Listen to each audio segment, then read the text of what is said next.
1954년 서울 부가연동의 작은 건물에서 세계기독교통일신령협회가 문을 열었습니다. 창시자 문선명은 스스로를 메시아라 칭하며 새로운 종교운동을 시작했습니다. 초기에는 소규모 종교단체에 불과했던 통일교는 빠르게 성장하기 시작했습니다.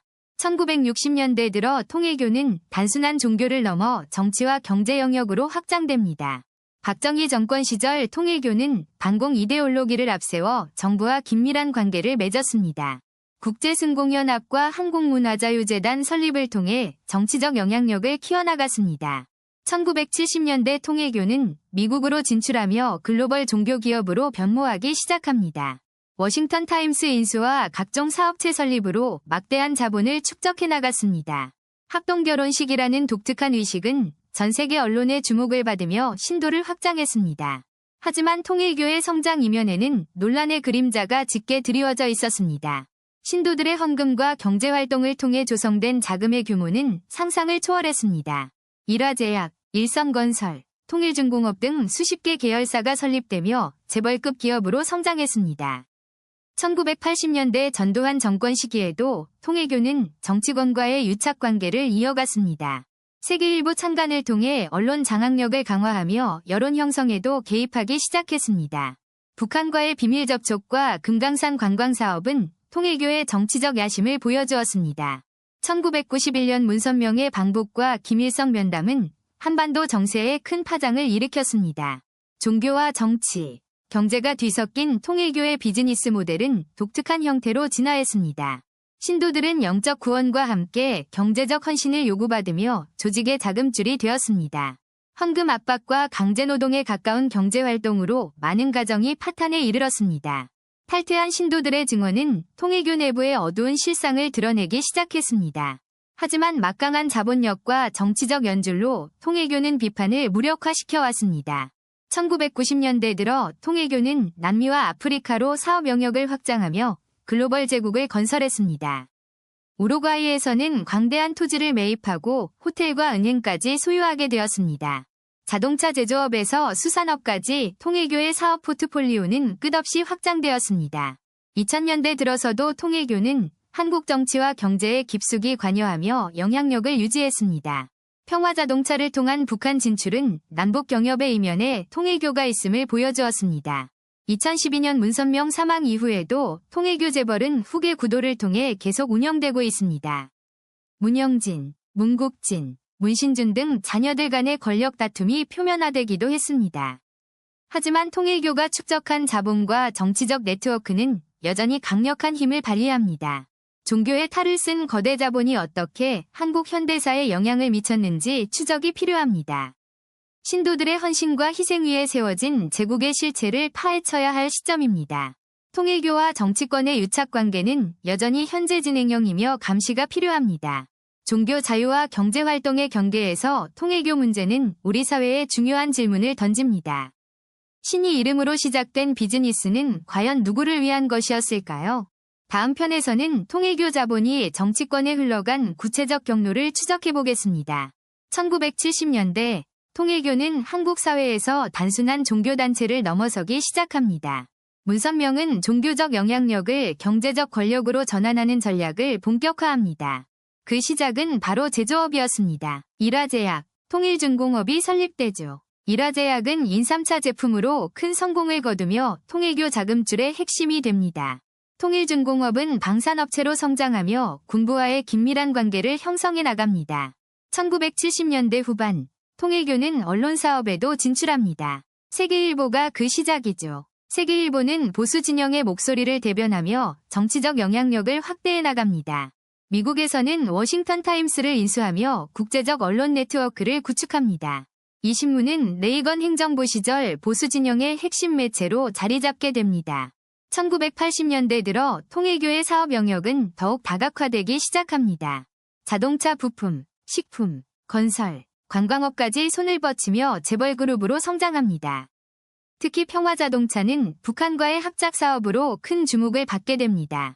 남북관계가 경색된 시기에도 통일교만은 북한과 사업을 이어갈 수 있었죠. 이는 문선명의 고향이 북한이라는 점과 김일성과의 특별한 관계 덕분이었습니다. 1991년 문선명은 김일성을 직접 만나 역사적인 회담을 갖기도 합니다. 이 만남 이후 통일교는 북한 내 금강산 관광사업권을 획득하게 됩니다. 그렇다면 이 모든 사업을 운영할 자금은 어디서 나온 것일까요? 가장 큰 수입원은 바로 신도들의 헌금과 합동결혼식 참가 비용이었습니다. 합동결혼식 한 번에 수천 쌍이 참여하며 막대한 비용을 납부했습니다.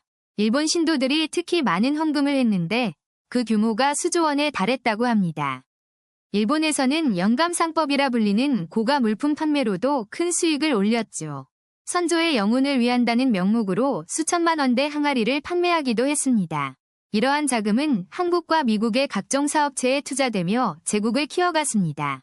1980년대 중반 통일교 계열 기업의 총 자산은 수조 원대로 추산되었습니다. 하지만 이 과정에서 수많은 법적 문제와 논란이 끊이지 않았습니다. 미국에서는 문선명이 탈세 혐의로 기소되어 실형을 선고받기도 했죠. 한국에서도 불법 외환거래, 병역 기피 등 각종 의혹이 제기되었습니다. 그럼에도 통일교는 정치권과의 긴밀한 관계로 위기를 넘기곤 했습니다. 반공을 앞세운 보수 진영에게 통일교는 유용한 동맹 세력이었던 것이죠. 1990년대 들어서도 통일교의 사업 확장은 멈추지 않았습니다.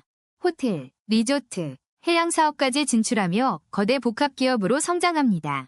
용평 리조트 인수는 통일교가 관광산업의 주요 플레이어임을 보여줬습니다. 종교와 자본, 정치가 얽힌 통일교의 비즈니스 모델은 계속 진화했습니다. 다음 편에서는 통일교가 한국 정치에 미친 영향을 깊이 있게 살펴보겠습니다. 권력과 자본, 그리고 신앙이 만나는 지점에서 무슨 일이 벌어졌을까요? 계속해서 신이 비즈니스, 그 실체를 파헤쳐 나가겠습니다. 1980년대 들어 통일교의 사업은 더욱 확장되기 시작합니다. 종교를 넘어선 거대 자본의 움직임이었죠. 문선명은 한국 언론계에 진출하며 세계일보를 창간합니다. 1989년의 일이었습니다. 세계일보는 창간 당시부터 막대한 자본이 투입된 것으로 알려졌습니다. 그 출처에 대한 의문이 제기됐죠. 통일교는 미국에서 워싱턴 타임스를 운영하며 보수 언론의 한 축을 담당하고 있었습니다. 한국에서도 언론을 통해 여론 형성에 영향력을 행사하려는 의도가 명확해 보였습니다.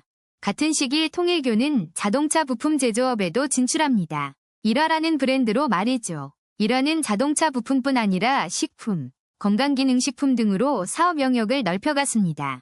특히 인삼 관련 제품으로 큰 수익을 올렸다는 분석이 있습니다. 한국 특산물을 활용한 전략이었죠. 1990년대 초 소련이 붕괴하자 통일교는 북한과의 접촉을 본격화합니다. 문선명은 1991년 김일성 주석과 직접 만나 회담을 가졌습니다. 종교인으로서는 이례적인 일이었죠. 이 만남 이후 통일교는 북한의 대규모 투자를 시작합니다. 평화자동차가 대표적인 사례입니다. 평화자동차는 북한 남포시에 설립된 자동차 합작 공장으로 수천만 달러가 투입됐습니다. 보통강 호텔 건설에도 참여하며 북한 내 입지를 다져갔습니다. 종교를 넘어선 경제 협력이었죠. 이러한 대북 사업은 남북 관계가 경색된 시기에도 지속됐습니다. 특별한 연결고리가 있었던 것이죠. 일각에서는 통일교의 대북 사업이 단순한 경제 논리를 넘어선다고 분석합니다. 정치적 영향력 확보와 남북을 아우르는 독자적 네트워크 구축이 목적이라는 시각도 있습니다. 한국 정부는 이러한 움직임을 예의주시했지만 직접적인 제재는 어려웠습니다. 2000년대 들어 통일교 계열 기업들의 매출 규모는 수조 원대로 추정됐습니다. 일화, 세계일보, 성문대학교 등 다양한 분야에서 사업체를 운영하며 자산을 불려갔죠. 하지만 이들 기업의 정확한 재무 상태는 외부에 잘 공개되지 않았습니다. 종교단체 특성상 세무조사나 감독이 느슨했던 측면도 있었습니다. 신도들의 헌금이 어떻게 사용되는지에 대한 투명성 논란은 계속됐습니다. 탈퇴한 신도들은 자신들이 낸 헌금이 사업 확장에 쓰였다고 증언하기도 했습니다. 2012년 문선명 총재가 사망하면서 통일교는 새로운 국면을 맞이합니다. 후계 구도를 둘러싼 내부 갈등이 표면화됐고 재산 분쟁도 불거졌습니다. 문선명의 부인 한학자 총재가 실권을 장악했지만 자녀들 간 이견도 존재했습니다. 일부 자녀들은 독자적인 노선을 걷기 시작했고 조직은 분열 양상을 보였습니다. 그럼에도 통일교 계열 기업들의 사업은 계속됐습니다. 조직의 경제적 기반은 여전히 탄탄했죠. 최근에는 AI와 바이오 분야 등 첨단 산업으로도 진출을 시도하고 있습니다. 종교 조직이 이처럼 광범위한 경제 활동을 하는 것에 대한 사회적 논의가 필요하다는 목소리가 높습니다. 과세 형평성 문제와 함께 종교의 본질에 대한 질문도 제기되고 있습니다. 통일교와 한국 현대사의 관계는 여전히 많은 부분이 베일에 쌓여 있습니다. 권력과 자본, 종교가 얽힌 이 복잡한 이야기는 아직 끝나지 않았습니다. 우리는 이 거대한 흐름 속에서 무엇을 배우고 어떤 질문을 던져야 할까요? 다음 마지막 편에서는 통일교가 한국 사회에 남긴 유산과 현재를 살펴보겠습니다. 통일교의 비즈니스 제국, 그 실체를 파헤쳐 보았습니다. 이제 마지막 질문이 남았습니다. 이 거대한 자본은 어디로 흘러갔을까요? 그리고 지금은 어떤 모습일까요? 1990년대 후반, 통일교 계열 기업들은 연이은 위기를 맞이하게 됩니다. IMF 외환위기는 통일교 비즈니스에도 큰 타격을 주었습니다. 이란은 1997년 부도 위기에 몰렸고 통일중공업도 어려움을 겪었습니다. 하지만 통일교는 새로운 전략으로 위기를 돌파하려 했습니다. 바로 언론과 문화사업으로의 확장이었습니다. 워싱턴 타임스가 대표적이죠. 미국에서 발행되는 이 신문은 보수 진영에 큰 영향력을 행사했습니다. 한국에서도 세계일보를 인수하며 언론 장악을 시도했습니다. 2000년대 들어 통일교는 평화운동을 전면에 내세우기 시작합니다. 세계평화통일가정연합으로 이름을 바꾸고 이미지 쇄신에 나섰습니다. 하지만 비즈니스 구조는 여전히 불투명했고 자금 흐름은 베일에 쌓여 있었습니다. 2012년 문선명 총재가 사망하면서 통일교는 새로운 국면을 맞이합니다. 후계 구도를 둘러싼 가족 간의 갈등이 수면 위로 떠올랐습니다. 문영진, 문국진, 문선진 등 자녀들 사이에서 권력 다툼이 벌어졌습니다. 결국 한학자 총재가 실권을 장악하면서 조직은 재편되었습니다. 이 과정에서 통일교 자산의 실체가 조금씩 드러나기 시작했습니다. 국내외 부동산만 수조 원대로 추정되며 기업 가치는 더욱 방대했습니다. 그런데 이 자산들이 정확히 누구 소유인지는 여전히 불분명합니다. 종교단체 명의인지, 개인 명의인지, 페이퍼 컴퍼니 명의인지 알 수 없습니다.